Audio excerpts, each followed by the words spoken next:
Oke, sekarang kita akan bahas alat optik yang berikutnya, yaitu lensa. Lensa adalah benda bening yang setidaknya memiliki satu permukaan lengkung dan berfungsi untuk membiaskan cahaya. Jadi bedanya antara lensa dengan cermin adalah fungsinya ya. Kalau cermin berfungsi untuk memantulkan cahaya, kalau lensa fungsinya untuk membiaskan cahaya. Akan ada dua lensa yang kita pelajari, yaitu lensa cekung dan lensa cembung. Meskipun sebenarnya jenis lensa itu lebih dari dua. Nah, kita pertama akan belajar tentang lensa cekung atau konkav. Lensa yang bagian tengahnya lebih tipis daripada bagian tepinya. Jika diperhatikan, yang ini adalah bagian tepinya, ini bagian tengahnya. Bagian tengahnya akan lebih tipis dibanding bagian tepinya. Itulah lensa cekung. Lensa cekung ada tiga macam. Ada yang bikonkav, yaitu terdiri dari dua cekungan. Ada plano konkav, yaitu yang satunya datar dan satunya lagi cekungan. Dan ada yang convex konkav, yaitu cekungan dan cembung. Nah, sifat dari lensa cekung adalah divergen. Kalian harus ingat apa arti dari divergen. Sama seperti cermin cekung, lensa cekung juga punya bagian-bagian atau komponen-komponen. Sama juga komponennya sebenarnya seperti cermin cekung, yaitu ada M, ada F kecil, dan ada R. Seperti itu ya. Yang membedakan di lensa cekung, M dan F-nya, pusat kelengkungannya yaitu M, dan titik fokusnya ada dua. Ada F1 dan F2, ada M1 dan F2.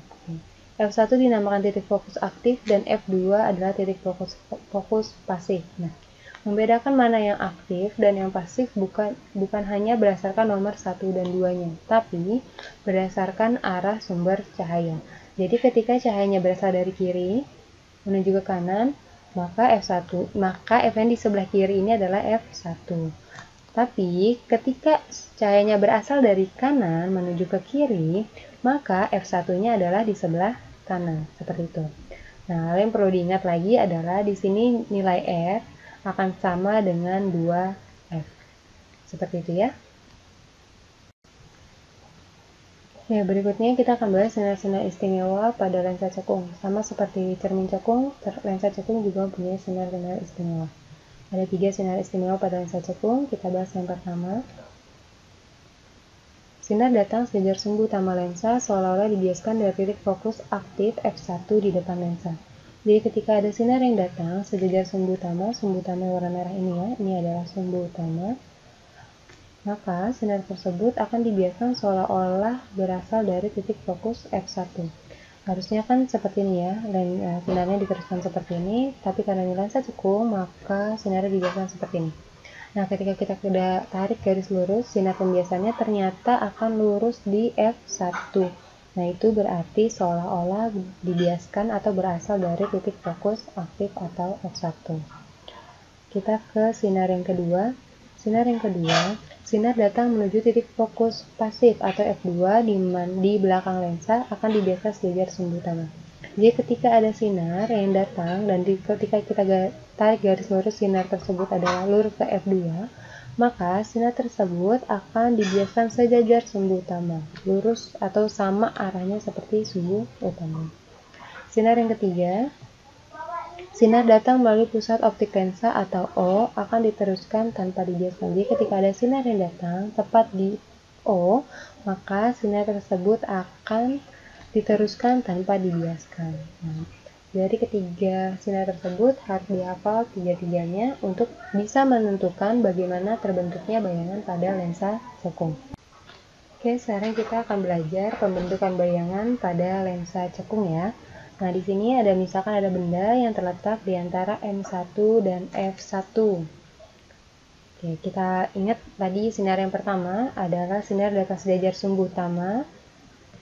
Sinar datang sejajar sumbu utama akan dibiaskan seolah berasal dari F1 atau titik fokus. Oke, seperti ini. Ini sinar yang pertama.